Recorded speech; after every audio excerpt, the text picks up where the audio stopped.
Hey guys, Baron here, back for another top 5 video. Now last week we covered the top 5 bug types, so this week we're going to cover the top 5 poison types.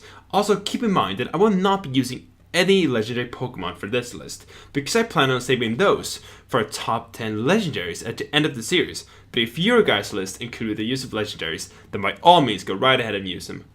But with that being said, I'm going to get right into it, so I hope you enjoy. And make sure to hit the like button, subscribe to the subscribe button, and share this video with a friend or two if you do.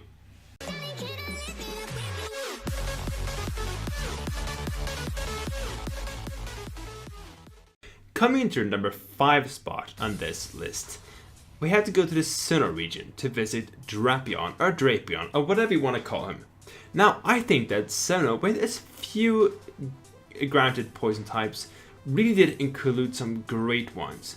I mean, we have Drapion, we have Skuntank, we have Toxicroak, and all these monsters are great. But one that is definitely deserving to be on this list is Drapion. I remember first going into the Elite 4 of the Sinnoh region and challenging Aaron, and him having a Drapion, and I just remembered how cool the thing was, how powerful it was. And I think just because of the design and like the typing is great too, poison and dark, but only weakness being ground, that is a great typing. But I think mainly because of the design, the concept behind this thing, that's what makes it great. I mean, just look at this thing and look at how terrifying it looks. This thing you would not want to encounter in the wild. So that is why essentially I had put Drapion on the number 5 spot, because he's just that menacing. He's just that kind of poison type that you could imagine would kill you if you encountered in nature. So yeah, Drapion is number 5. But before we move on to our number 4 spot, I really should mention that there are some great poison types that really didn't make on this list, but they should be mentioned as honorable mentions. So for example, Venusaur, Salazzle, Gengar is great, Muk, and Scolipede. All these monsters are really great, and all of them make great poison types. But I think Nidoking really deserves to be on this list. If we look at the original poison types, because that actually was the most populous type of Gen 1. But if you look at every single one of them, I think the most iconic and the most poisony of them, that is not a word I know, but like the most kind of vicious of them, in that sort of like destructive fashion, in that sort of brutal strength factor, is Nidoking. Now, if you have played Gen 1, or if you use Nidoking in general, you know this thing is a badass, and that this thing is a powerful beast. I mean, it learns a lot of moves. I've run, for example, Ice Beam, I've run Mega Punch on this thing, I think it gets Thunderbolts, if I'm not mistaken, it gets Hyper Beam. Run this thing in Gen 1, where the game mechanics being broken is all kinds of fun. But using him outside of that is just a great experience too. And I remember first playing through Fire Red and Leaf Green, encountered Nidoran Male on like Route 3, and like leveling up to Nidorino, and instantly getting them Moonstone and Mount Moon, and being able to run into Misty's gym with a fucking Nidoking. That shit was hilarious and great. I think Nidoking really is one of those iconic Gen 1 monsters that everyone has some sort of affection for, so really deserves to be on this list. So yeah, he's number 4. Coming into the 3rd spot, we have possibly a mon that a lot of people wouldn't put on a list like this, and that is Qwilfish. Now, I definitely did not expect to put Qwilfish on a list like this either, but then I participated in PSL, Pokemon Summer League, Season 2, and I drafted a Rain team, and on that Rain team was a Qwilfish named Edward, and I loved using this thing.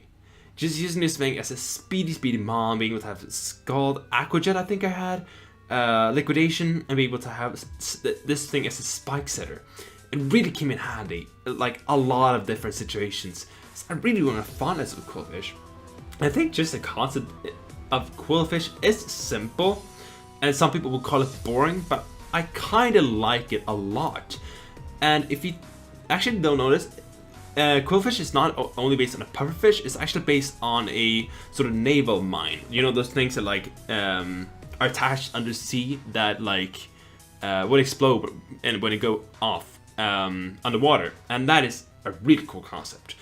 And the only thing I really miss about Qwilfish is that it would be awesome if it would get an evolution. I mean, imagine seeing a more powerful and ambitious version of Qwilfish. That would be amazing. But just based on what it is, and based on that it's kind of underappreciated, and that it's not used as much as I think it should be, it definitely deserves a list.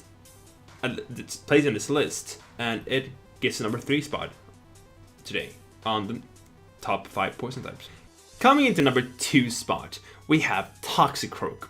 Now, I think a lot of you guys probably don't know this. I think a lot of people who know me in general don't know this, but I actually really love Toxicroak.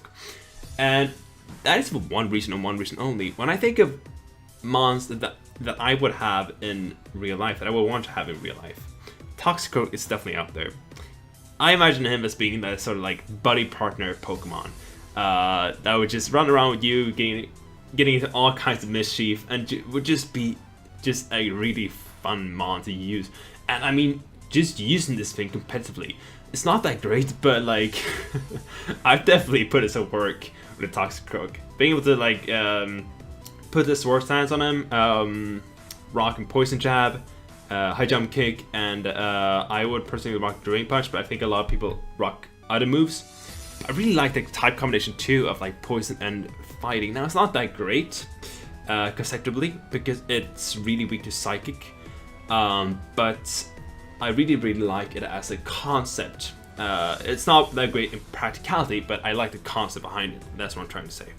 But yeah, Toxicroak is definitely my favorite poison types based on my personal views. But I definitely think there's one poison type that deserves to be slightly above Toxicroak, and that is the number 1 pick. Coming into the number 1 spot, we had to travel all the way to the Johto region to visit Crobat. Now, Crobat is, in my view, the epitome of what a poison type is. It is what a poison type should be, and what it possibly could be if you put in the right thoughts processes into it.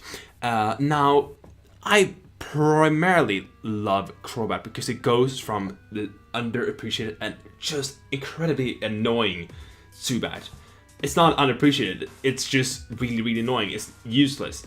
And Golbat is not that much better. I mean, you can put an Eviolite on that thing, but it's not that great, and it's really annoying when you play through playthroughs. But going into Crobat, it just how this thing operates as a speedy attacker, and how it goes from that sort of like, it's a kind of Magikarp Gyarados thing, where it goes from that like really useless Zubat all the way to this really great mon in Crobat, and how it really is the personification of a poison type, because there are great poison types in Gen 1. I think when Crobat came into the picture, that's when they really nailed it. That's when he knew, okay, this is what a poison type should be, and this is how we're gonna make it. And I honestly think it's honestly one of the strongest and best, like conceptually and design-wise. I think it's one of the best mons in the Johto decks. That's my opinion about it. But I just love Crobat, and Crobat is a great mon, and it's honestly what a lot of mons that are unappreciated should be treated to. Upgrade that really brings the Pokemon back to relevance and just sort of makes them relevant again. That got kind of deep, but yeah, I love Crobat, and he definitely deserves number 1 spot here today. So yeah, Crobat's number 1. So guys, that is gonna do it for our top 5 poison types. I really hope you enjoyed, and if you did, please make sure to hit that like button, the subscribe button, and share this video with a friend or two. Also, of course, comment your own top 5 list in the comment section below. I would love to hear your opinions. And for next week, we're going to cover another typing, that being the flying type. So I hope you guys stick around for that.